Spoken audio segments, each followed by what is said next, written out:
What's up you guys, Sasha here. Today I want to talk about the options for first time or early stage investors. What are the different places where you can go and invest your money in stocks and shares? Now, just for clarity, I'm not going to talk about the whole spectrum of the different kind of things that you can invest your money in and the pros and cons. I'm not going to talk about property. I'm not going to talk about investing in art or investing in classic cars or investing in wine or whatever it is that is the fashionable thing. I'm not going to talk about Bitcoin or any other stuff like that. We're just talking stocks and shares, funds, ETFs, those types of things. If you're looking to begin building a portfolio, what are the different options out there? You've probably seen some videos where people talk about one thing or another thing, ISAs, whatever. Let's make it super simple and just cover the bases. What are the biggest players today that you can go and do this through, and what are the pros and cons of the various different options? Now, a quick disclaimer before we dive into the meat of the video. I am not a financial advisor and I'm not your financial advisor. I'm not here to tell you whether you should or shouldn't invest, what you should invest into. If you're interested in that type of advice, you should get a suitably qualified professional and speak to them instead. This is a purely educational channel where I talk about the merits from the position of somebody who works in the financial services industry and has worked for a long time in it, where I go through some of the basic underlying principles, but I'm not going to make the decision for you. That's up to you to make for yourself. Now first, let's talk about ISAs, the most obvious and the thing that you probably heard the most about. Some people know a lot about them, some people don't. So the ISA is an individual savings account and there's a myriad different options out there. You can go and invest in various cash ISAs, various savings types of accounts. The one that we're going to cover today in this video is the stocks and shares ISA option that you can get from a wide range of different providers. Now, there are two types of a stocks and shares ISA, and a lot of people just aren't aware of this when they're making their first investment. There is a self-select option, and then there is the general fund purchase option. The self-select option first, this is the one that gives you a bit more flexibility, so you can, through these types of ISAs, go and pick the exact stocks that you want and go and purchase them. The downside is that there's a much more limited number of providers that offer these, and the costs associated are generally relatively high, as well as the risk level. So in terms of providers, I've got a little list over here. So AJ Bell, Barclays, Hargreaves, Lansdowne, Interactive Investor, and Scottish Friendly all do them, but they all charge fees. There's quite substantial annual management fees. For example, the Scottish Friendly one is 1.5% a year. That is huge, and that is very, very expensive if you're looking to invest money. There's going to be other fees on top. So on top of the annual management fee for each of these platforms, you're then going to be paying the individual fund fees. So you have to remember to add them up for the total annual cost. And most of these will also charge you things like transaction fees. So these don't sound like a lot, but they can be as much as £10 per trade. And if you're, say, buying small amounts of stocks in one thing and another thing, they can add up to be quite a substantial proportion of the total amount of money you're investing. Now, the other option is to invest in funds or ETFs. Now, a lot of people get confused by ETFs, and the descriptions that I've heard are incredibly complex. Basically, it's the same as a fund pretty much as far as a consumer is concerned, except for it doesn't have a portfolio of different things that the fund decides to have in it. It just tracks an index or some other fund or a combination of funds. So for example, you might invest in an ETF that tracks the FTSE 100 index. So what that will mean is instead of buying literal individual shares of each company in the FTSE 100, you'll buy one set of investments in the ETF, and ETF will then manage its proportional distribution of those companies within the index over time.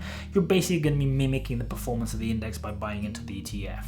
The same big players that I've just mentioned above, so AJ Bell, Interactive Investor, Hargreaves, Lansdowne, they all have these types of ISAs available as well, so you can go and put money into various forms of funds. Some of them have more options than others, and the costs vary, but they all cost a reasonable amount of money. I mean, some of them are better than others, and I'm not going to go into the depths of that in this video. I'm going to release something special down the line where I go through the costs of these different funds instead. But I just wanted to cover 3 other providers that you should probably be looking at and considering when trying to weigh it up, just to try to understand where you can be investing. The first on the list is Nutmeg. Now, Nutmeg has become very popular. They've done a lot of pretty good marketing, and a lot of people choose them as their investment platform because they're modern, they're fresh.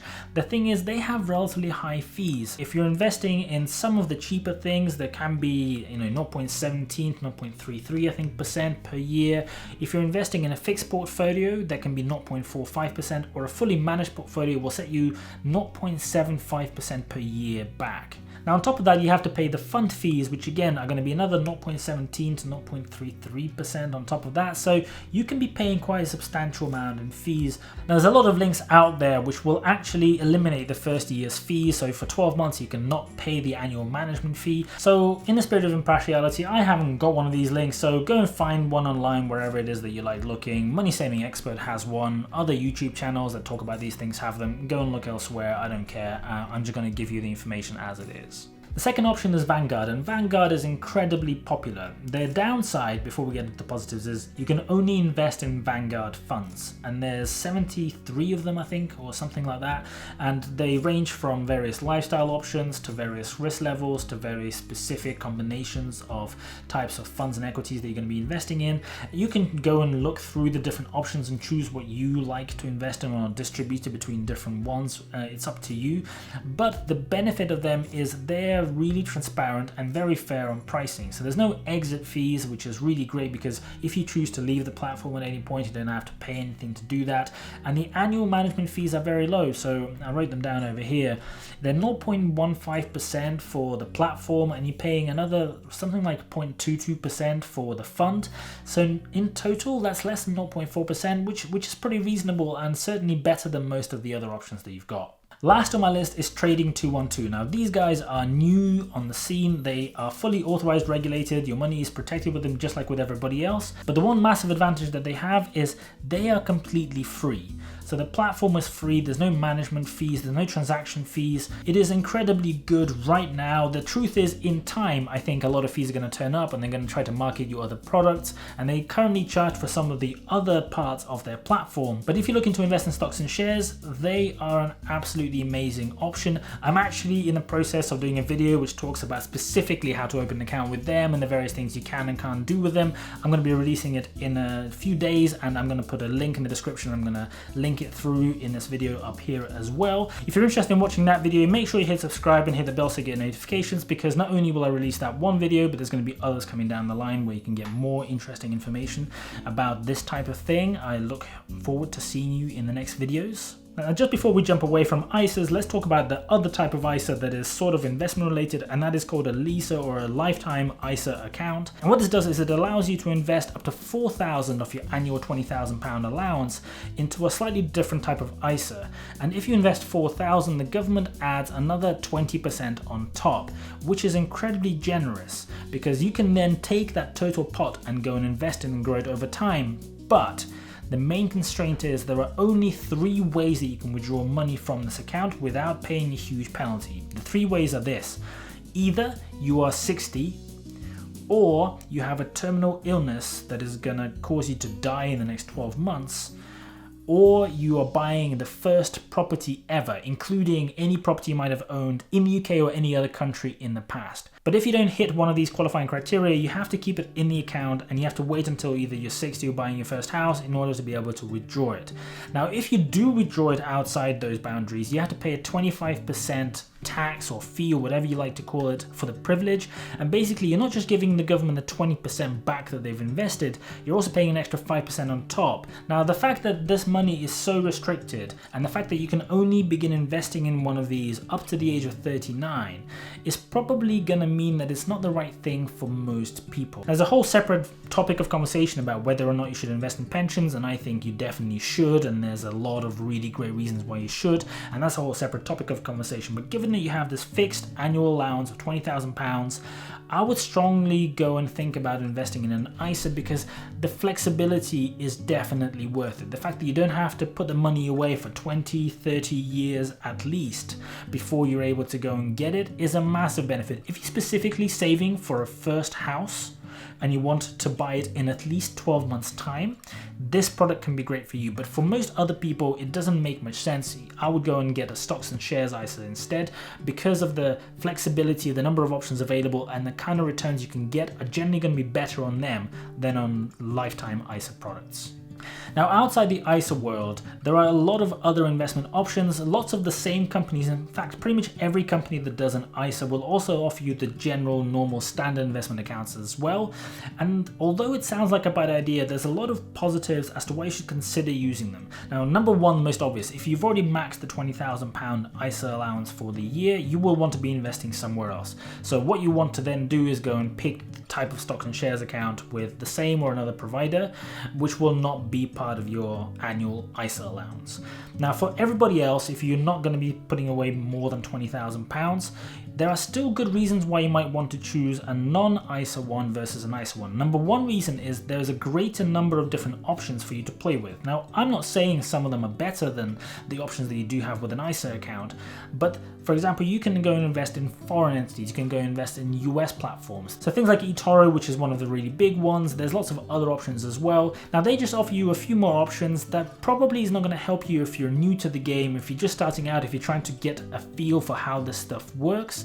If you're more advanced, maybe that will be a better option down the line. The other thing to remember is, although you don't have the benefit of the ISA, which is the money you put into an ISA, however much it grows and however much interest and returns it gets over the lifetime of that ISA, none of that will be taxed. With a non-ISA account, you have to pay capital gains tax on the investments, except the fact that you have an annual allowance of £12,300. Now, last year was £12,000, it goes up a little bit every single year, and that means that any earnings that you have, so any amount of money you've earned on top of the amount that you've invested, if you sell the shares and draw the money down at that point in time, up to £12,300 per year you can withdraw without having to pay any tax at all. The little downside of this is if you sell shares in one thing and then want to go and reinvest in something else, that selling of shares will count towards that £12,300 allowance. Now, you have to be slightly careful, because if at the end of the year you've made a lot of money through trading shares and you didn't quite think about it, you might be in for quite a sizable tax bill. But even then, that tax is not as much as lots of other types of income that you can get. If you're a basic rate taxpayer, you're going to be paying 10%. If you're a higher or additional rate taxpayer, you're going to be paying 20%, and that's only on the extra that you've earned above the investment that you made. So generally speaking, if your money has grown so much that you're drawing more than £12,300 per year, that's actually still not too bad. It's cheaper than dividends, it's cheaper than income, so it's still a pretty good way of earning money, although if you did exactly the same thing with an ISA, you wouldn't even having to be paying that. Now, the main reason you might want to go and choose to do this is if you're looking to invest in things that the UK companies that offer you the ISA products just don't offer. If you're looking at specific funds that are targeting very niche segments or very niche countries or groups of countries, targeting things that you can't get in a regular fund, or you're looking to invest in very specific types of companies in a particular part of the world, all of these things you can't get through an ISA, because the ISA market is relatively small. It's only UK based and is regulated to a degree, which means you're not going to be able to get the thousands of different investment options. So if you're looking for anything a bit quirky, a bit different for whatever reason, nobody's stopping you. You can do whatever you want. It's your money. If you want to lose your money, or if you want to make a ton of money on your money, that's up to you. You do what you want. I'm not going to tell you what to do, but if you're wanting to do one of these things, then you might want to go for the non-ISA option instead of going down the more standard, more kind of regular, everyday person ISA route. I hope you guys found this useful. It's more of an introductory video, this one. I'm going to go into more depth in the future with some special investment videos about individual platforms, the fees involved, and how I think about some of these things. If you're interested in this, again, make sure you subscribe to this channel and hit the bell so you get notifications. If you like this video, please make sure you give it a like. It is incredibly important for the YouTube algorithm. It helps this channel grow and reach more people with the advice and the tips and the information that I provide. Thank you very much for watching. I'll see you guys later.